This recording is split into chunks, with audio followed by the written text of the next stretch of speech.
ഉച്ചവാർത്തയിലേക്ക് സ്വാഗതം. ആദ്യം പ്രധാന വാർത്തകൾ. സംസ്ഥാനത്ത് തീവ്ര വോട്ടർ പട്ടിക പരിഷ്കരണ നടപടികൾ തുടങ്ങി. വോട്ടർ പട്ടികയിൽ പേരുകളുള്ള വിഐപികളുടെ വീടുകളിൽ കളക്ടറടക്കമുള്ള ഉന്നത ഉദ്യോഗസ്ഥരെത്തി ഫോമുകൾ കൈമാറി തുടങ്ങി. തുടക്കമായത് 1 മാസത്തോളം നീളുന്ന പ്രക്രിയയ്ക്ക് തമിഴ്നാട്ടിലും SIRന് തുടക്കം.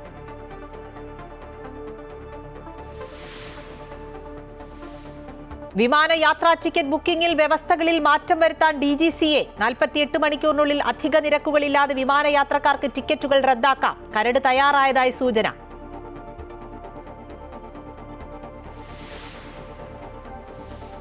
ബീഹാറിൽ ആദ്യഘട്ട പരസ്യപ്രചാരണം ഇന്ന് അവസാനിക്കും. ദേശീയ നേതാക്കൾ സംസ്ഥാനത്ത്. കേരളത്തിൽ തദ്ദേശ തെരഞ്ഞെടുപ്പിൽ അവകാശവാദങ്ങളും വാക്പോരുകളും സജീവം. ശബരിനാഥനിലൂടെ തിരുവനന്തപുരത്തെ ഹൈടെക് നഗരമാക്കി മാറ്റാനാകുമെന്ന് K. മുരളീധരൻ. ശബരിനാഥനെ ഒതുക്കാനെന്ന് VK പ്രശാന്ത്. നഗരസഭാ കൌൺസിലറുടെ ആത്മഹത്യയുമായി ബന്ധപ്പെട്ട ആരോപണങ്ങൾ മുന്നേറ്റത്തെ ബാധിക്കില്ലെന്ന വിലയിരുത്തലിൽ BJP.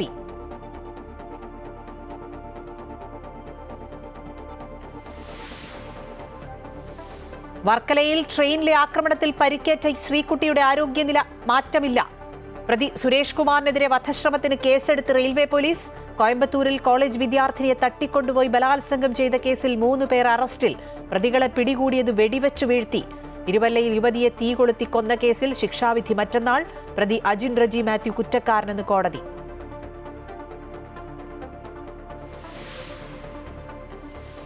സംസ്ഥാന ചലച്ചിത്ര പുരസ്കാരത്തിൽ കുട്ടികളുടെ ചിത്രത്തിനോ ബാലതാരത്തിനോ അവാർഡ് നൽകാത്തതിൽ ജൂറിക്കെതിരെ വിമർശനവുമായി ബാലതാരം ദേവനന്ദ.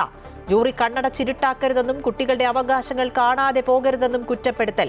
കുട്ടികളുടെ വിഭാഗത്തിൽ മികച്ച പ്രകടനമുണ്ടായിട്ടില്ല എന്ന് ജൂറി തന്നെ ചൂണ്ടിക്കാട്ടിയിട്ടുണ്ട് എന്ന് മന്ത്രി സജി ചെറിയാൻ. കുട്ടികളുടെ മികച്ച സിനിമകൾ നിർമ്മിക്കാൻ സർക്കാർ ഇടപെടലുകൾ ഉണ്ടാകുമെന്ന് വാഗ്ദാനം. 53 കേസുകളിൽ പ്രതിയായ കുപ്രസിദ്ധ മോഷ്ടാവ് ബാലമുരുകൻ കസ്റ്റഡിയിൽ നിന്നും രക്ഷപ്പെട്ടതിൽ ഗുരുതര വീഴ്ച. പ്രതിയെ കൊണ്ടുവന്നത് ചട്ടങ്ങൾ ലംഘിച്ച്. തമിഴ്നാട് പോലീസിനെതിരെ കേസെടുക്കും.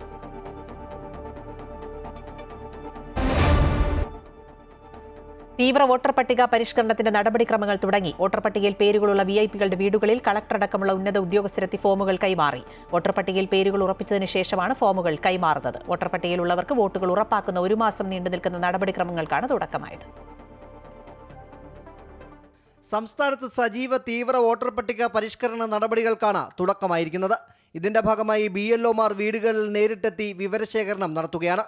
2025 ഒക്ടോബറിലെ വോട്ടർ പട്ടികയിലുള്ള എല്ലാ വോട്ടർമാർക്കും BLOമാർ 2 എന്യൂമറേഷൻ ഫോമുകൾ നൽകും. ഒരെണ്ണം കയ്യിൽ സൂക്ഷിക്കാം. ഫോറം പൂരിപ്പിക്കുന്നതിനും ഓൺലൈനായി അപ്ലോഡ് ചെയ്യുന്നതിനും BLOമാർ സഹായം നൽകും. പുതിയ ഫോട്ടോയും ഇതിൽ ഉൾപ്പെടുത്താൻ കഴിയും. 2002ലെയും 2025ലെയും വോട്ടർ പട്ടികയിൽ പേരുള്ളവർ എന്യൂമറേഷൻ ഫോം ഒപ്പിട്ട് നൽകിയാൽ മാത്രം മതി. 2002ലെ പട്ടികയിൽ ഇല്ലാത്തവരും 2025ലെ പട്ടികയിൽ ഉൾപ്പെട്ടവരുടെയും മാതാപിതാക്കൾ 2002ലെ പട്ടികയിൽ ഉൾപ്പെട്ടിട്ടുണ്ടെങ്കിൽ ഫോം ഒപ്പിട്ട് നൽകാം. അല്ലാത്തവർ പുതിയ ഫോം നൽകുന്നതിനൊപ്പം ഇലക്ഷൻ കമ്മീഷൻ നിശ്ചയിച്ചിട്ടുള്ള 12 തിരിച്ചറിയൽ രേഖകളിൽ 1 ഹാജരാക്കണം. ഡിസംബർ 9-നാണ് പ്രാഥമിക വോട്ടർ പട്ടിക പ്രസിദ്ധീകരിക്കുന്നത്. അന്തിമ വോട്ടർ പട്ടിക ഫെബ്രുവരി 7-ന് പുറത്തിറക്കും. അമൃത ന്യൂസ്, തിരുവനന്തപുരം. അധിക ഫീസ് ഈടാക്കാതെ വിമാനയാത്രക്കാർക്ക് ഗ്രേസ് പീരീഡ് അനുവദിക്കുന്ന തരത്തിൽ വ്യവസ്ഥകളിൽ മാറ്റം വരുത്താൻ DGCA. ടിക്കറ്റ് റീഫണ്ട് മാനദണ്ഡങ്ങളിൽ കാര്യമായ മാറ്റങ്ങളാണ് സിവിൽ ഏവിയേഷൻ റെഗുലേറ്റർ ഡ്രാഫ്റ്റ് പരിഗണിക്കുന്നത്. ബുക്കിംഗ് കഴിഞ്ഞ് 48 മണിക്കൂറിനുള്ളിൽ അധിക നിരക്കുകളില്ലാതെ വിമാനയാത്രക്കാർക്ക് ടിക്കറ്റുകൾ റദ്ദാക്കാനോ ഭേദഗതി വരുത്താനോ കഴിയും. ഇതിനായി ഒരു ലുക്ക് ഇൻ ഓപ്ഷൻ യാത്രക്കാർക്ക് നൽകേണ്ടതാണ്. എന്നാൽ ആഭ്യന്തര വിമാന സർവീസിന് 5 ദിവസത്തിൽ താഴെയും അന്താരാഷ്ട്ര സർവീസിന് 15 ദിവസത്തിൽ താഴെയും പുറപ്പെടുന്ന വിമാനത്തിന് എയർലൈൻ വെബ്സൈറ്റ് വഴി നേരിട്ട് ബുക്ക് ചെയ്യുമ്പോൾ ഈ സൗകര്യം ലഭ്യമാകില്ല.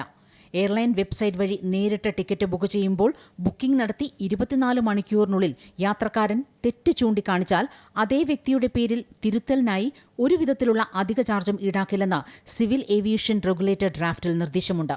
മെഡിക്കൽ അടിയന്തര സാഹചര്യങ്ങളിൽ യാത്രക്കാരൻ ടിക്കറ്റ് റദ്ദാക്കിയാൽ വിമാന കമ്പനികൾക്ക് ടിക്കറ്റുകൾ തിരികെ നൽകാം, അല്ലെങ്കിൽ ക്രെഡിറ്റ് ഷെൽ നൽകാം എന്നാണ് മറ്റൊരു നിർദ്ദേശം. കൂടാതെ ഒരു ട്രാവൽ ഏജന്റ് അഥവാ പോർട്ടൽ വഴി ടിക്കറ്റ് എടുക്കുന്ന സാഹചര്യത്തിൽ റീഫണ്ടിന്റെ ഉത്തരവാദിത്വം പൂർണ്ണമായും എയർലൈനുകൾക്കായിരിക്കും. 21 പ്രവൃത്തി ദിവസങ്ങൾക്കുള്ളിൽ റീഫണ്ട് പ്രക്രിയ പൂർത്തിയാക്കുമെന്ന് എയർലൈനുകൾ ഉറപ്പാക്കണം. വിമാന ടിക്കറ്റ് റീഫണ്ടുമായി ബന്ധപ്പെട്ട ആശങ്കകളുടെയും പ്രശ്നങ്ങളുടെയും പശ്ചാത്തലത്തിലാണ് നിർദ്ദിഷ്ട മാറ്റങ്ങൾ വരുന്നത്. നവംബർ 30 വരെ കരട് CARനെ കുറിച്ചുള്ള അഭിപ്രായങ്ങൾ DGCയെ തേടിയിട്ടുണ്ട്. News desk Amrita TV. വർക്കലയിൽ ട്രെയിൻ യാത്രയ്ക്കിടെ സഹയാത്രികൻ തള്ളി താഴെയിട്ട ശ്രീകുട്ടിയുടെ ആരോഗ്യനില മാറ്റമില്ലാതെ തുടരുന്നു. വീഴ്ചയിൽ തലയ്ക്കും നട്ടെല്ലിനും ഗുരുതരമായി പരിക്കേറ്റ യുവതി തിരുവനന്തപുരം മെഡിക്കൽ കോളേജ് ആശുപത്രിയിൽ തീവ്രപരിചരണ വിഭാഗത്തിൽ ചികിത്സയിലാണ്. ന്യൂറോളജി വിഭാഗം രാവിലെ യോഗം ചേർന്ന് സ്ഥിതി വിലയിരുത്തി. രജിത് കുമാർ വിശദാംശങ്ങൾ നൽകും. രജിത്, കുട്ടിയുടെ ചികിത്സ ഇനി അത്ര തൃപ്തികരമല്ല എന്ന് കുടുംബം കഴിഞ്ഞ ദിവസം വ്യക്തമാക്കിയിരുന്നു. എന്നാൽ മെഡിക്കൽ ബോർഡൊക്കെ ചേർന്ന് ആവശ്യമായ ചികിത്സ ആ പെൺകുട്ടിക്ക് നൽകുന്നുണ്ട് എന്നാണ് പറഞ്ഞത്. ഇപ്പോൾ എന്താണ് കുട്ടിയുടെ ഒരു നില? ഈ വെന്റിലേറ്റർ സംവിധാനം മാറ്റാനുള്ള ഒരു സാഹചര്യത്തിലേക്കൊക്കെ എത്താറായിട്ടുണ്ടോ? മികച്ച ചികിത്സയാണ് കുട്ടിക്ക് നൽകുന്നതെന്നാണ് സൂപ്രണ്ട് വ്യക്തമാക്കിയത്. ഇതിൽ ഏറ്റവും പ്രധാനം ഇന്ന് ന്യൂറോളജി വകുപ്പും ന്യൂറോളജി വിഭാഗവും ഇവിടെ യോഗം ചേർന്നുകൊണ്ട് കുട്ടിയുടെ ആരോഗ്യനില പരിശോധിക്കുകയും ചെയ്തിട്ടുണ്ട്. യോഗം ചേർന്ന് വിലയിരുത്തിയിട്ടുണ്ട്. അതിൽ കൂടുതലായി രക്തസമ്മർദ്ദം ഒഴിവാക്കുന്നതിന്, തലയിൽ രക്തസമ്മർദ്ദം ഒഴിവാക്കുന്നതിനുള്ള മരുന്നുകളാണ് ഇപ്പോൾ നൽകിയിട്ടുള്ളത്. തലയിലെ രക്തത്തിന്റെ ബ്ലീഡിംഗ് ഒഴിവാക്കുക എന്നതാണ് ഇതുകൊണ്ട് ലക്ഷ്യമിടുന്നതെന്നും അവർ വ്യക്തമാക്കി. എന്ത് തന്നെയായാലും 48 മണിക്കൂറാണ് ആരോഗ്യസ്ഥിതി മെച്ചപ്പെടുന്നത് സംബന്ധിച്ച് ഡോക്ടർമാർ നൽകിയിരിക്കുന്ന സമയപരിധി. ആ സമയപരിധി കഴിഞ്ഞതിന് ശേഷം കൂടുതൽ മരുന്നുകളോ ചികിത്സകളോ ആരംഭിക്കാമെന്നുള്ള നിലയിലാണ് അവർ തുടരുന്നത്. വെന്റിലേറ്ററിന്റെ സൗകര്യവും വെന്റിലേറ്ററിന്റെ സഹായവും കുട്ടിക്ക് നൽകിയിട്ടുണ്ട്. എന്തായാലും കുട്ടിയുടെ സ്ഥിതി നേരിയ രീതിയിൽ പുരോഗതി ഉണ്ട് എന്നൊരു വിലയിരുത്തലാണ് ഡോക്ടർമാരുടെ ഭാഗത്തു നിന്നുമുള്ളത്. എന്നാൽ മറ്റ് രീതിയിലേക്ക് അല്ലെങ്കിൽ പൂർണ്ണമായും ആരോഗ്യസ്ഥിതി വീണ്ടെടുത്തിട്ടുണ്ട് എന്ന നിലയിലേക്ക് എത്തിയിട്ടില്ല. വൈകുന്നേരത്തോടു കൂടി കൂടുതൽ വ്യക്തത ഇക്കാര്യത്തിൽ ഉണ്ടാകുമെന്നാണ് ഡോക്ടർമാർ, സൂപ്രണ്ട് അടക്കമുള്ളവർ അറിയിക്കുന്നത്. കുമാറാണ് വിശദാംശങ്ങൾ നൽകിയത്. കോയമ്പത്തൂരിൽ കോളേജ് വിദ്യാർത്ഥിനിയെ തട്ടിക്കൊണ്ടുപോയി ബലാത്സംഗം ചെയ്ത സംഭവത്തിൽ 3 പേരെ അറസ്റ്റ് ചെയ്തു. ശിവഗംഗ സ്വദേശികളായ ഗുണ, കാർത്തിക്, കറുപ്പുസ്വാമി എന്നിവരാണ് പിടിയിലായത്. കസ്റ്റഡിയിലെടുക്കുന്നതിനിടെ രക്ഷപ്പെടാൻ ശ്രമിച്ച പ്രതികളുടെ കാലിൽ പോലീസ് വെടിവെച്ച് വീഴ്ത്തുകയായിരുന്നു. പരിക്കേറ്റ പ്രതികളെ കോയമ്പത്തൂർ മെഡിക്കൽ കോളേജ് ആശുപത്രിയിൽ പ്രവേശിപ്പിച്ചു. പോലീസ് കോൺസ്റ്റബിളിനെ ആക്രമിക്കാൻ ശ്രമിച്ചപ്പോൾ വെടിവെച്ചതാണെന്നാണ് പോലീസ് പറയുന്നത്. കൈക്ക് പരിക്കേറ്റ കോൺസ്റ്റബിളും ആശുപത്രിയിൽ ചികിത്സയിലാണ്. കഴിഞ്ഞ ഞായറാഴ്ച രാത്രിയാണ് വിദ്യാർത്ഥിനിയെ മൂവർ സംഘം തട്ടിക്കൊണ്ടുപോയി കൂട്ടബലാത്സംഗത്തിനിരയാക്കിയത്. പെൺകുട്ടി ചികിത്സയിൽ തുടരുകയാണ്. പത്തനംതിട്ട തിരുവല്ലയിൽ യുവതിയെ തീകൊളുത്തി കൊന്ന സംഭവത്തിൽ പ്രതി കുറ്റക്കാരനെന്ന് കോടതി. തിരുവല്ല കുമ്പനാട് സ്വദേശി അജിൻ റജി മാത്യു ആണ് പ്രതി. ശിക്ഷാവിധി മറ്റന്നാൾ പ്രഖ്യാപിക്കും. 2019 കേസിനാസ്പദമായ സംഭവം. പ്രണയാഭ്യർത്ഥന നിരസിച്ചതിന് അയിരൂർ സ്വദേശിയായ 19-കാരി കവിതയെ കുത്തിപ്പരിക്കേൽപ്പിച്ച ശേഷം പെട്രോൾ ഒഴിച്ച് തീ കൊളുത്തുകയായിരുന്നു. 70% പൊള്ളലേറ്റ പെൺകുട്ടി 2 നാൾ നീണ്ട ചികിത്സയ്ക്കൊടുവിൽ എറണാകുളത്തെ സ്വകാര്യ ആശുപത്രിയിൽ മരിച്ചു. പ്രതി അജിൻ റജി മാത്യുവിന്റെ കൈകാലുകൾ കെട്ടി നാട്ടുകാർ പോലീസിലെ ഏൽപ്പിക്കുകയായിരുന്നു.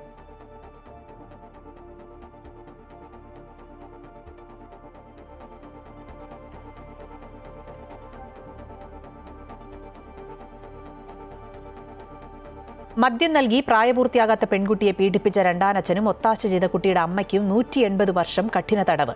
മഞ്ചേരി ഫസ്റ്റ് ട്രാക്ക് കോടതിയാണ് ശിക്ഷ വിധിച്ചത്. 11,75,000 രൂപ പിഴയും അടയ്ക്കണം. പീഡന വിവരം പുറത്തു പറഞ്ഞാൽ അത് തങ്ങൾ അറിയുമെന്ന് പറഞ്ഞ് കുട്ടിയെ ഇവർ ഭീഷണിപ്പെടുത്തിയിരുന്നു. പീഡനം നടന്നത് 2019 മുതൽ 2021 വരെയാണ്. പോക്സോ, ജുവനൈൽ ജസ്റ്റിസ് വകുപ്പുകൾ ചേർത്താണ് ശിക്ഷ. തിരുവനന്തപുരം സ്വദേശിയായ യുവതിയെയും പാലക്കാട് സ്വദേശിയായ യുവാവിനെയുമാണ് കോടതി ശിക്ഷിച്ചത്. കേരളത്തിലും തമിഴ്നാട്ടിലുമായി നിരവധി കേസുകളിൽ പ്രതിയായ കുപ്രസിദ്ധ മോഷ്ടാവ് ബാലമുരുകൻ പോലീസ് കസ്റ്റഡിയിൽ നിന്നും രക്ഷപ്പെട്ടു. കേസന്വേഷണത്തിനായി കസ്റ്റഡിയിൽ വാങ്ങിയ പ്രതിയെ തിരികെ തൃശൂർ വിയൂർ ജയിലിലേക്ക് എത്തിക്കുന്നതിന് തൊട്ടുമുമ്പാണ് പ്രതി രക്ഷപ്പെട്ടത്. ഇന്നലെ രാത്രി മൂത്രമൊഴിക്കാനെന്ന പേരിൽ പുറത്തിറങ്ങിയ പ്രതി തമിഴ്നാട് പോലീസിനെ കബളിപ്പിക്കുകയും മതിൽ ചാടി രക്ഷപ്പെടുകയുമായിരുന്നു. സംഭവത്തിൽ തമിഴ്നാട് പോലീസിനെതിരെ നടപടി സ്വീകരിക്കും. കൊലപാതക ശ്രമം, സ്വർണ്ണക്കവർച്ച, മോഷണം തുടങ്ങി വിവിധ വകുപ്പുകളിലായി 54 കേസുകളിൽ പ്രതിയാണ് തമിഴ്നാട് തെങ്കാശി സ്വദേശിയായ ബാലമുരുകൻ മാടസ്വാമി. 6 വർഷമായി തൃശൂർ വിയൂർ സെൻട്രൽ ജയിലിൽ തടവിലായിരുന്ന പ്രതിയെ കഴിഞ്ഞ ഞായറാഴ്ചയാണ് മറ്റൊരു കേസ് അന്വേഷണത്തിനായി തമിഴ്നാട് വിരുദനഗർ പോലീസ് കസ്റ്റഡിയിൽ വാങ്ങിയത്. അന്വേഷണം പൂർത്തീകരിച്ച ഇന്നലെ രാത്രി 9:45 പ്രതിയെ തിരികെ ജയിലിലെത്തിക്കാനാണ് തമിഴ്നാട് പോലീസ് ശ്രമിച്ചത്. ഇതിനായി മതിൽകുടി സ്റ്റേഷൻ SI നാഗരാജിന്റെ നേതൃത്വത്തിൽ പ്രതിയെ കാറിൽ വിയൂർ സെൻട്രൽ ജയിൽ പരിസരത്തെത്തിച്ചു. എന്നാൽ മൂത്രമൊഴിക്കാനെന്ന പേരിൽ പുറത്തിറങ്ങിയ ബാലമുരുകൻ പോലീസിനെ കബളിപ്പിച്ച മതിൽ ചാടി രക്ഷപ്പെടുകയായിരുന്നു. തൊട്ടുപിന്നാലെ വിയൂർ പോലീസിലും കൺട്രോൾ റൂമിലും വിവരമറിയിച്ചതോടെ കേരള പോലീസ് സംഘവും സ്ഥലത്തെത്തി തിരച്ചിൽ നടത്തി. പ്രദേശത്തെ ആളൊഴിഞ്ഞ പറമ്പുകൾ, കിണറുകൾ, ഉയരമുള്ള മരങ്ങൾ എന്നിവ കേന്ദ്രീകരിച്ച് 100-ലധികം പോലീസുകാർ തിരച്ചിൽ നടത്തിയെങ്കിലും പ്രതിയെ കണ്ടെത്താനായില്ല. തമിഴ്നാട് പോലീസിന്റെ വീഴ്ച വ്യക്തമായതോടെ തൃശൂർ സിറ്റി പോലീസ് കമ്മീഷണറുടെ നേതൃത്വത്തിൽ വിവിധ സംഘങ്ങൾക്ക് പ്രത്യേക ചുമതല നൽകിയാണ് നിലവിൽ പ്രതിക്കായുള്ള അന്വേഷണം തുടരുന്നത്. അതേസമയം പാലക്കാട് ആലത്തൂരിൽ വെച്ച് പ്രതിക്ക് ഭക്ഷണം വാങ്ങി നൽകിയിരുന്നുവെന്നും ജയിൽ സമീപത്ത് വെച്ചാണ് വിലം കഴിച്ചതുമെന്നാണ് തമിഴ്നാട് പോലീസിന്റെ മൊഴി. എന്നാൽ ഇക്കാര്യങ്ങളിലടക്കം വ്യക്തത വരുത്തുന്നതിനും പ്രതിക്ക് മറ്റാരുടെയെങ്കിലും സഹായം ലഭിച്ചിട്ടുണ്ടോ എന്ന് കണ്ടെത്തുന്നതിനുമായി CCTV ദൃശ്യങ്ങളടക്കം കേന്ദ്രീകരിച്ചാണ് നിലവിലെ അന്വേഷണം. സംഭവത്തിൽ തമിഴ്നാട് പോലീസിനെതിരെ നടപടി സ്വീകരിക്കുമെന്നാണ് വിവരം. അമൃത ന്യൂസ്, തൃശൂർ. ഈ വർഷത്തെ സംസ്ഥാന ചലച്ചിത്ര പുരസ്കാരത്തിന് കുട്ടികളുടെ സിനിമകളെ അവഗണിച്ചതിനെതിരെ ബാലതാരം ദേവനന്ദ. ഇനി വരുന്ന ഒരു തലമുറയ്ക്ക് നേരെയാണ് ഈ അവാർഡ് പ്രഖ്യാപനത്തോടെ ജൂറി കണ്ണടച്ചതെന്ന് ദേവനന്ദ സമൂഹമാധ്യമത്തിൽ കുറിച്ചു. കുട്ടികൾക്കായുള്ള നല്ല സിനിമകളില്ല, അതുകൊണ്ട് പുരസ്കാരം നൽകുന്നില്ല എന്നായിരുന്നു ജൂറി ചെയർമാൻ പ്രകാശ് രാജിന്റെ പരാമർശം. കുട്ടികൾക്ക് കൂടുതൽ അവസരം കിട്ടണമെന്നും അവരും സമൂഹത്തിന്റെ ഭാഗമാണെന്നും പറഞ്ഞ ജൂറി ചെയർമാൻ കുട്ടികളുടെ അവകാശത്തെ കാണാതെ പോയതിൽ കടുത്ത അമർഷമുണ്ടെന്ന് ദേവനന്ദ സമൂഹമാധ്യമങ്ങളിൽ കുറിച്ചു. കണ്ണടച്ചോളൂ, പക്ഷേ ഇവിടെ മുഴുവൻ ഇരുട്ടാണെന്ന് പറയരുത്. കുട്ടികളും ഈ സമൂഹത്തിന്റെ ഭാഗമാണ്. ഇനി വരുന്ന ഒരു തലമുറയ്ക്ക് നേരെയാണ് 2024 മലയാള സിനിമാ അവാർഡ് പ്രഖ്യാപനത്തോടെ ജൂറി കണ്ണടച്ചതെന്ന് ദേവനന്ദ പറഞ്ഞു. സ്ഥാനാർത്ഥി ശ്രീകുട്ടനും ഗു, ഫിനിക്സ്, അജയന്റെ 2ാം മോഷണവുമടക്കം നിരവധി സിനിമകളിൽ കുട്ടികൾ പ്രധാന വേഷങ്ങളിൽ അഭിനയിച്ചിരുന്നു. ദേശീയ തലത്തിൽ തന്നെ ചർച്ചയായ സ്ഥാനാർത്ഥി ശ്രീകുട്ടൻ എന്ന ചിത്രത്തിന്റെ സംവിധായകൻ വിനീഷ് വിശ്വനാഥനും സഹതിരക്കഥാകൃത്തും നടനുമായ ആനന്ദ് മന്മഥനും ബാലതാരങ്ങളെ അവഗണിച്ച ജൂറിയുടെ നിലപാടിനെതിരെ രംഗത്തെത്തി. ഒരു പരാമർശമെങ്കിലും ഉണ്ടാകുമെന്ന് പ്രതീക്ഷിച്ചിരുന്നുവെന്ന് ആനന്ദ് മന്മഥൻ സോഷ്യൽ മീഡിയയിൽ പറഞ്ഞു. കുട്ടികൾക്കിടയിലെ വേർതിരിവ് ഒഴിവാക്കി ബാക്ക് ബെഞ്ചേഴ്സ് എന്ന ആശയത്തെ ഇല്ലാതാക്കുന്നതിനെക്കുറിച്ച് ചർച്ച ചെയ്യുന്ന ചിത്രമായിരുന്നു സ്ഥാനാർത്ഥി ശ്രീകുട്ടൻ. അർഹിക്കുന്ന എൻട്രികളൊന്നും ബെസ്റ്റ് ചൈൽഡ് ആക്ടർ വിഭാഗത്തിൽ ഇല്ലെന്ന ലോകത്ത് അവൻ തലയെടുപ്പോടെ നിൽക്കുന്നു എന്നായിരുന്നു സംവിധായകൻ വിനേഷ് വിശ്വനാഥിന്റെ പ്രതികരണം. ഈ വർഷത്തെ സംസ്ഥാന ചലച്ചിത്ര പുരസ്കാരത്തിന് പരിഗണിക്കപ്പെട്ട കുട്ടികളുടെ സിനിമയ്ക്ക് നിലവാരമില്ലായിരുന്നുവെന്ന ജൂറിയുടെ വിലയിരുത്തലിൽ വിവിധ തലങ്ങളിൽ നിന്ന് പ്രതിഷേധം ഉയരുന്നുണ്ട്. സമർപ്പിക്കപ്പെട്ട ചിത്രങ്ങൾ കുട്ടികളുടെ വീക്ഷണകോണിൽ നിന്നല്ലാത്തതിനാൽ ആൺ പെൺ വിഭാഗത്തിൽ മികച്ച ബാലതാരത്തിനുള്ള പുരസ്കാരങ്ങൾ നൽകേണ്ടതില്ല എന്നായിരുന്നു ജൂറിയുടെ തീരുമാനം. അമൃത ന്യൂസ്, കൊച്ചി. പുരസ്കാരത്തിന് അർഹമായ ബാലസിനിമ ഉണ്ടായില്ല എന്ന് മന്ത്രി സജി ചെറിയാൻ പറഞ്ഞു. നല്ല ബാലസിനിമകൾ ഉണ്ടാവാത്തതിൽ ദുഃഖമുണ്ട് എന്ന് പ്രകാശ് രാജ് പറഞ്ഞിരുന്നതായി മന്ത്രി വ്യക്തമാക്കി. കുട്ടികളുടെ സിനിമ അവർക്ക് അവാർഡ് കിട്ടുന്ന തരത്തിലേക്ക് മാറ്റിയെടുക്കാനേ നമുക്ക് ഇനി കഴിയും. ആ കാര്യത്തിൽ നിലപാടെടുക്കും. ഞാൻ ബന്ധപ്പെട്ടവരുടെ യോഗം ഇന്നലെ തന്നെ ഞാൻ നിർദ്ദേശം കൊടുത്തിട്ടുണ്ട്. തിരുവനന്തപുരത്ത് ചെന്നാൽ ഈ സിനിമ ഇൻഡസ്ട്രിയിൽ ബന്ധപ്പെട്ടവരുടെ യോഗം വിളിച്ചു കൂട്ടി ഇവരെ ചൂണ്ടിക്കാണിച്ചിട്ടുള്ള കുറവുകൾ, അത് ഒരു കുറവല്ല, പല കുറവുകൾ അവർ ചൂണ്ടിക്കാണിച്ചിട്ട് ആ കുറവുകളെല്ലാം അവരുടെ ശ്രദ്ധപ്പെടുത്തിയിട്ട് നമുക്കതിനെ എങ്ങനെ രൂപാന്തരപ്പെടുത്താൻ കഴിയുമെന്ന് നടപടി. അതിന് അവാർഡ് കൊടുക്കാൻ പറ്റിയ തരത്തിൽ ക്രിയേറ്റീവായിട്ടുള്ള ഒരു അഭിനയം അവർ കണ്ടില്ല, ജൂറി കണ്ടില്ല. അവരതിനകത്ത് സങ്കടപ്പെടുന്നുണ്ട്. അവരാ സങ്കടപ്പെടുന്നതിൻ്റെ ഭാഗമായിട്ടാണ് പറഞ്ഞേക്കുന്നത്. അപ്പോൾ അതുകൊണ്ട് നമ്മളിപ്പോൾ നമ്മുടെ ഒരു കുറവായിട്ടൊന്നും ഒരുപാട് കാണണ്ട. നമ്മളത് പരിഹരിക്കുക. നമുക്ക് വിമർശനങ്ങൾ എന്തിനാ വിഷമിക്കുന്നത്? തൃശൂർ കുതിരാനിൽ ജനവാസ മേഖലയിൽ വീണ്ടും കാട്ടാന ഇറങ്ങി. പ്രശ്നക്കാരനായ ഒറ്റയാനാണ് ഇന്നലെ രാത്രി ജനവാസ മേഖലയിൽ ഇറങ്ങിയത്. ആനയെ നിരീക്ഷിക്കുന്ന സംഘം മേഖലയിൽ തുടരുന്നതിനിടെയായിരുന്നു വീണ്ടും ആന എത്തിയത്. ഇതോടെ വനംവകുപ്പ് ഉദ്യോഗസ്ഥർ പ്രദേശവാസികൾക്ക് ജാഗ്രതാ നിർദ്ദേശം നൽകി.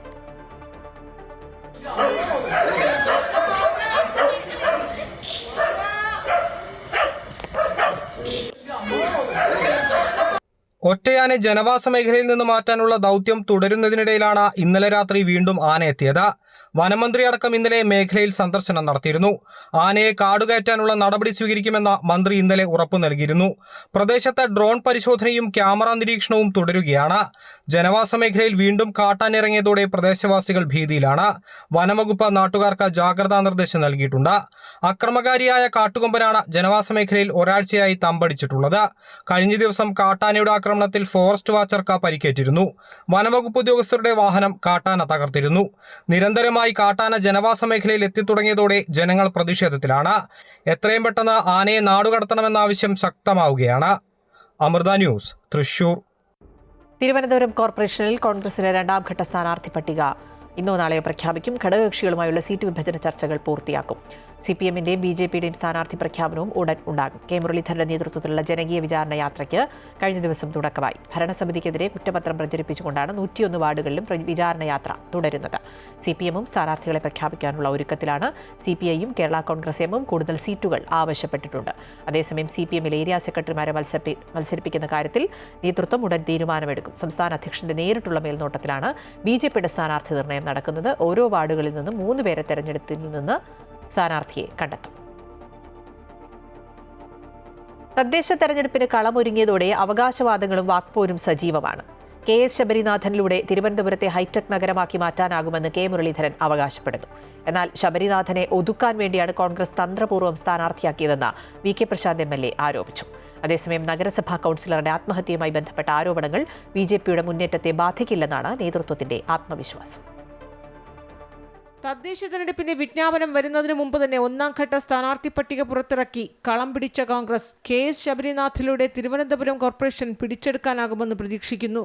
യുവാവെന്ന നിലയിലെ സ്വാധീനവും IT രംഗത്തെ പ്രാവീണ്യവും ശബരിനാഥിലൂടെ നഗര വോട്ടുകൾ കേന്ദ്രീകരിക്കാനാകുമെന്നാണ് കണക്കുകൂട്ടൽ. തങ്ങളിൽ നിന്ന് അകന്ന് BJP-യിലേക്ക് പോയ വോട്ടുകൾ തിരികെ പിടിക്കുക എന്ന ലക്ഷ്യമാണ് ജനകീയ മുഖങ്ങളെ കളത്തിലിറക്കുന്നതിന് പിന്നിൽ. BJP ആണ് ഞങ്ങളുടെ വോട്ടുകൾ കുറേ ചോർത്തിയത്. അതുകൊണ്ട് തന്നെ ആ ചോർത്തിയ വോട്ടുകൾ തിരികെ കൊണ്ടുവരിക, നഗരത്തിന് പുതിയ മുഖച്ഛായ നൽകണം എന്ന് കോൺഗ്രസ് പാർട്ടി ആഗ്രഹിക്കുന്നു. അതുകൊണ്ടാണ് ശ്രീ ശബരിനാഥ് അദ്ദേഹത്തിൻ്റെ രാഷ്ട്രീയ പാരമ്പര്യം മാത്രമല്ല, ഹൈടെക് രംഗത്തുള്ള അദ്ദേഹത്തിൻ്റെ കഴിവ്, കാര്യങ്ങൾ പഠിച്ചു പറയാനുള്ള അദ്ദേഹത്തിൻ്റെ കഴിവ്, ഇതുൾപ്പെടെ നാളെ നഗരസഭയുടെ വികസനത്തിന് അത് പ്രയോജനപ്പെടുത്തണം. അതേസമയം ശബരിനാഥനെ ഒതുക്കാൻ വേണ്ടിയാണ് തന്ത്രപൂർവ്വം കോൺഗ്രസ് സ്ഥാനാർത്ഥിയാക്കിയതെന്ന് CPM ആരോപിക്കുന്നു.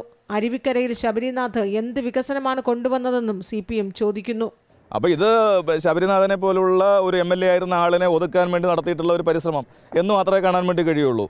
എന്നാൽ 34 സീറ്റുമായി പ്രതിപക്ഷത്തുള്ള BJP ആകട്ടെ കൗൺസിലർ അനിൽകുമാറിന്റെ ആത്മഹത്യയുമായി ബന്ധപ്പെട്ട ആരോപണങ്ങൾ തെരഞ്ഞെടുപ്പിനെ ബാധിക്കില്ല എന്ന് തന്നെയാണ് ആവർത്തിക്കുന്നത്. ജില്ലയിൽ നിന്ന് S സുരേഷ്, നടൻ കൃഷ്ണകുമാർ, കരമന ജയൻ എന്നീ പേരുകൾ ഉയർന്നു വരുന്നെങ്കിലും മത്സരരംഗത്ത് ഇവർ ഉണ്ടാകില്ല.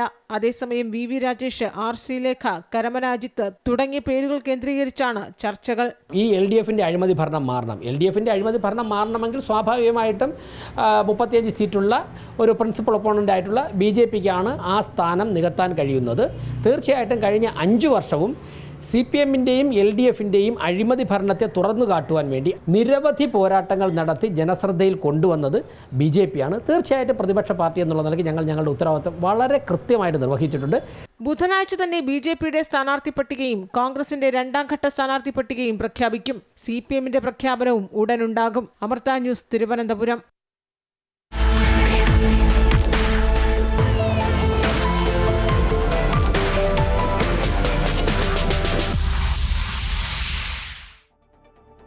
ബീഹാറിൽ ആദ്യഘട്ട വോട്ടെടുപ്പ് മറ്റന്നാൾ. പരസ്യപ്രചാരണം ഇന്ന് അവസാനിക്കുകയാണ്. തീവ്ര വോട്ടർ പട്ടിക പരിഷ്കരണവും ജാതി സർവേയും നടപ്പാക്കിയ ശേഷമുള്ള ആദ്യ തെരഞ്ഞെടുപ്പാണിത്. ദേശീയ നേതാക്കളൊക്കെ സംസ്ഥാനത്ത് തെരഞ്ഞെടുപ്പിന്റെ അവസാന ലാപ്പിലുണ്ട്. 7,43,00,000 വോട്ടർമാരാണ് ബീഹാറിലുള്ളത്. NDA-യും മഹാസഖ്യവും തമ്മിൽ ശക്തമായ പോരാട്ടം. തെരഞ്ഞെടുപ്പ് തന്ത്രജ്ഞനായിരുന്ന പ്രശാന്ത് കിഷോറിന്റെ ജൻസൂരജ് പാർട്ടിയും കന്നി അംഗത്തിനിറങ്ങുന്നുണ്ട്. ബുധനാഴ്ച നിശബ്ദ പ്രചരണത്തിനു ശേഷം വ്യാഴാഴ്ച പോളിംഗ് ബൂത്തിലേക്ക്. മുൻ വർഷങ്ങളിലേതുപോലെ തന്നെ ജാതി സമവാക്യങ്ങൾ തന്നെയാകും ബീഹാറിന്റെ വിധി നിർണ്ണയിക്കുക. തേജസ്വി യാദവിനെ മുഖ്യമന്ത്രി സ്ഥാനാർത്ഥിയായി പ്രഖ്യാപിച്ച് മഹാസഖ്യം മുന്നോട്ടു പോകുമ്പോൾ നിതീഷ് കുമാറിന്റെ നേതൃത്വത്തിലാണ് തെരഞ്ഞെടുപ്പിനെ നേരിടുന്നത് എന്ന് മാത്രമാണ് NDA പറയുന്നത്. 240 അംഗ നിയമസഭയിൽ 121 മണ്ഡലങ്ങളാണ് ആദ്യഘട്ടത്തിൽ വിധിയെഴുതുന്നത്. വാഗ്ദാനങ്ങൾ നിരവധി നൽകിക്കൊണ്ട് ഇരുമുന്നണികളും പ്രകടന പത്രികകൾ പുറത്തിറക്കിയിട്ടുണ്ട്. ജൻസൂരജ് പാർട്ടി പ്രവർത്തകൻ ദുലാർ ചന്ദ് യാദവിന്റെ കൊലപാതകത്തിൽ JDU സ്ഥാനാർത്ഥിയും മുൻ MLA-യുമായ ആനന്ദ് സിംഗ് അറസ്റ്റിലായത് അവസാന ലാപ്പിൽ മഹാസഖ്യത്തിന് കിട്ടിയ വലിയ ആയുധമാണ്. NDA-ക്കും മഹാസഖ്യത്തിനും വലിയ ഭൂരിപക്ഷം പ്രവചിക്കുന്ന സർവേകൾക്കൊപ്പം ഒരു മുന്നണിക്കും കൃത്യമായ ഭൂരിപക്ഷം ഇല്ല എന്നും ചില അഭിപ്രായ സർവേകൾ പുറത്തുവന്നിട്ടുണ്ട്. 20-ലധികം സീറ്റുകൾ ജൻസൂരജ് പാർട്ടിക്ക് ചില സർവേകൾ പ്രവചിക്കുന്നുണ്ട്. തൊഴിലില്ലായ്മയടക്കം സാധാരണക്കാർ നേരിടുന്ന നിരവധി പ്രശ്നങ്ങളാണ് ബീഹാറിലുള്ളത്. പ്രധാനമന്ത്രി അടക്കമുള്ളവർ കഴിഞ്ഞ ദിവസങ്ങളിൽ NDA-ക്കായി പ്രചാരണത്തിനെത്തിയിരുന്നു. മഹാസഖ്യത്തിനു വേണ്ടി കോൺഗ്രസ് അധ്യക്ഷൻ മല്ലികാർജ്ജുൻ ഖർഗെ ഉൾപ്പെടെയുള്ളവരെയാണ് രംഗത്തിറക്കിയത്. ഇന്ന് കൊട്ടിക്കലാശത്തിലേക്ക് പോകുമ്പോഴും ദേശീയ നേതാക്കളെ അണിനിരത്തുകയാണ് മുന്നണികൾ. അവസാനവട്ട പ്രചാരണത്തിന് മേൽനോട്ടം വഹിക്കാൻ KC വേണുഗോപാലും ബീഹാറിലുണ്ട്. അമിത്ഷായുടെ 2 യോഗങ്ങൾ NDA-ക്കായുണ്ട്. RJD-ക്കും BJP-ക്കും ഈ തെരഞ്ഞെടുപ്പ് നിർണായകമാണ്. 2 പതിറ്റാണ്ടിന് ശേഷം തേജസ്വിയിലൂടെ ബീഹാറിന്റെ ഭരണ നേതൃത്വത്തിലേക്ക് RJD-ക്ക് മടങ്ങിയെത്താനാവുമോ? നിതീഷ് കുമാറിനും NDAയ്ക്കും തുടർച്ചയായ 5ാം ഭരണം ലഭിക്കുമോ? ഇതാണ് കാത്തിരിക്കുന്നത്. News desk Amrita TV. PM Shri പദ്ധതിയിൽ നിന്ന് പിന്മാറുന്നത് സംബന്ധിച്ച് കേന്ദ്രത്തിന് കത്ത് നൽകിയിട്ടില്ല എന്ന് മന്ത്രി വി ശിവൻകുട്ടി ക്യാബിനറ്റ് സബ് കമ്മിറ്റിയിൽ വിഷയം വെച്ചിട്ടുണ്ട്. സബ് കമ്മിറ്റി ചർച്ച ചെയ്ത് ഭാവി കാര്യം തീരുമാനിക്കും. SSK ഫണ്ട് സംബന്ധിച്ച് ഒരു ചർച്ചയും തീരുമാനിച്ചിട്ടില്ല എന്ന് മന്ത്രി പറഞ്ഞു. PM ശ്രീയുമായി ബന്ധപ്പെട്ടുകൊണ്ട് കേന്ദ്രത്തിന് കത്തയക്കുന്ന നടപടികൾ എന്തെങ്കിലും പൂർത്തിയായിട്ടുണ്ടോ? അത് ആയിട്ടില്ല. ആവുമ്പോൾ പത്രക്കാരെ വിളിച്ച് പറയും. SSK ഫണ്ടും PM ശ്രീ ഫണ്ടുമായിട്ടൊന്നും യാതൊരു ബന്ധമില്ല. 10ാം തീയതി മറ്റോ സ്റ്റാൻസ് പദ്ധതിയുടെ ഒരു അവർ ഡൽഹിയിൽ വിളിച്ചിട്ടുണ്ട്. 10ാം തീയതി 9ാം തീയതി ആണെന്ന് എനിക്ക് തോന്നുന്നു. PM ശ്രീ പദ്ധതിയുടെ ഭാവി ഇനി എന്താണ്? അതുമായി ബന്ധപ്പെട്ടുകൊണ്ട് ആശയക്കുഴപ്പമൊക്കെ നീങ്ങിയോ? അതിനകത്ത് ഇനി മുമ്പോട്ട് എന്താണ്? അല്ല, അത് നിയമസഭ, അത് ക്യാബിനറ്റിന്റെ സബ് കമ്മിറ്റി വെച്ചേക്കാണല്ലോ. ആ ക്യാബിനറ്റ് സബ് കമ്മിറ്റി കൂടി തീരുമാനിച്ച ശേഷം നമുക്ക് അതിന്റെ ഭാവി നിശ്ചയിക്കാം.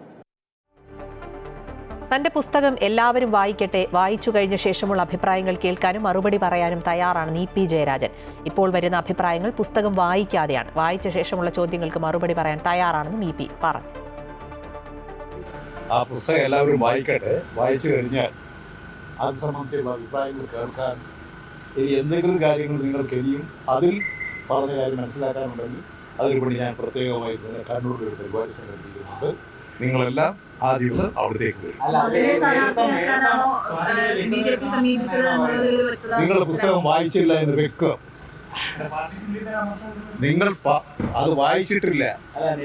നിങ്ങൾ അത് വായിച്ചിട്ടില്ല. വായിച്ചിരുന്നെങ്കിൽ ഇത്തരം ഒരു ചോദ്യം ചോദിക്കില്ലേ? EP പുസ്തകം എഴുതിയത് തന്നെ MV ഗോവിന്ദനെയും P ജയരാജനെയും വിമർശിക്കാനാണെന്ന് BJP ദേശീയ ഉപാധ്യക്ഷൻ AP അബ്ദുള്ളക്കുട്ടി. ആത്മകഥാ പ്രകാശന ചടങ്ങിൽ MV ഗോവിന്ദനെ ക്ഷണിച്ചില്ല. EP ജയരാജൻ BJPയിൽ ചേരാൻ ആഗ്രഹിച്ചിരുന്നതായും AP അബ്ദുള്ളക്കുട്ടി പറഞ്ഞു.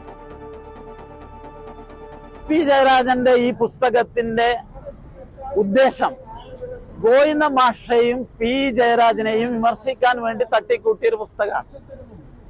സത്യത്തിൽ ഇന്നലെ എല്ലാ ആളുകളെയും ക്ഷണിച്ചു. ഈ പാർട്ടിയുടെ ഏറ്റവും പ്രധാനപ്പെട്ട ഗോവിന്ദ മാഷ വിളിച്ചില്ല.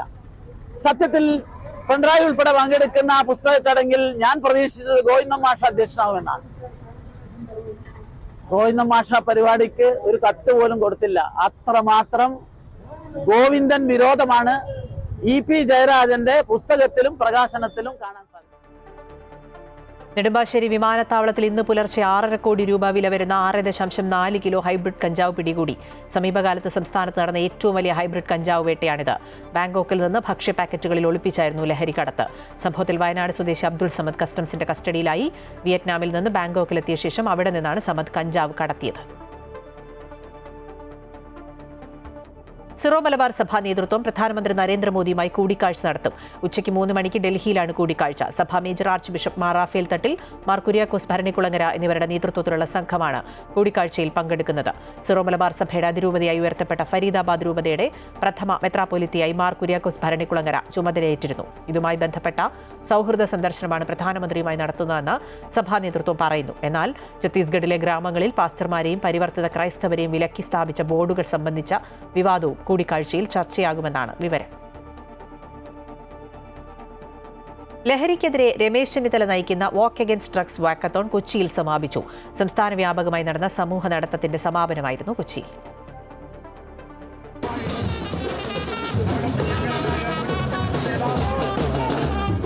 ലഹരിക്കെതിരെ പൊതുസമൂഹത്തിൽ അവബോധം സൃഷ്ടിക്കുന്നതിനായി സംഘടിപ്പിച്ചതാണ് വാക്കത്തോൺ.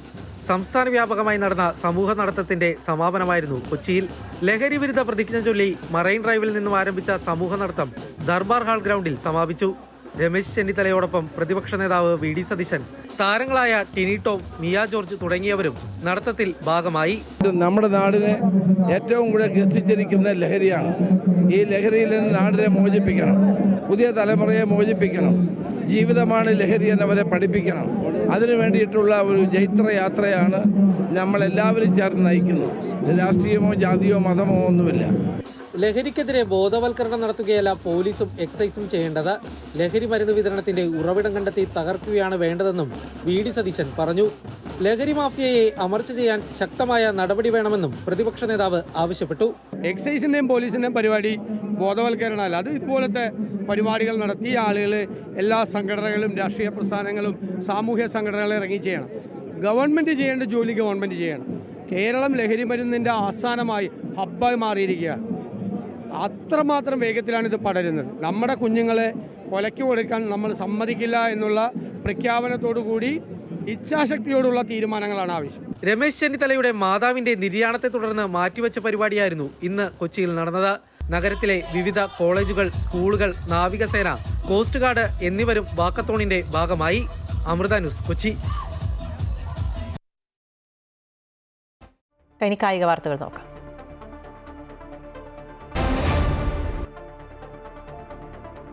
ലോകകപ്പ് നേടിയ വനിതാ ക്രിക്കറ്റ് താരങ്ങളെ വിരുന്നിന് ക്ഷണിച്ച് പ്രധാനമന്ത്രി നരേന്ദ്രമോദി. പ്രധാനമന്ത്രിയുടെ ഓഫീസിൽ നിന്ന് ഔദ്യോഗികമായി അറിയിപ്പ് ലഭിച്ചതായി BCCI അറിയിച്ചു. ബുധനാഴ്ചയാണ് പ്രധാനമന്ത്രിയുടെ ഓഫീസിൽ ഇന്ത്യൻ ടീമിന് സ്വീകരണം ഒരുക്കുന്നത്. ടീം അംഗങ്ങൾ ഇന്ന് ഡൽഹിയിലെത്തും. നാളെ പ്രധാനമന്ത്രിയുടെ വിരുന്നിൽ പങ്കെടുത്ത ശേഷം താരങ്ങൾ അവരവരുടെ നാടുകളിലേക്ക് മടങ്ങും. ഉച്ചവാർത്ത പൂർണ്ണമാവുകയാണ്. കൂടുതൽ വാർത്തകൾ അമൃത ന്യൂസ് യൂട്യൂബ് ചാനലിൽ കാണാം. നമസ്കാരം.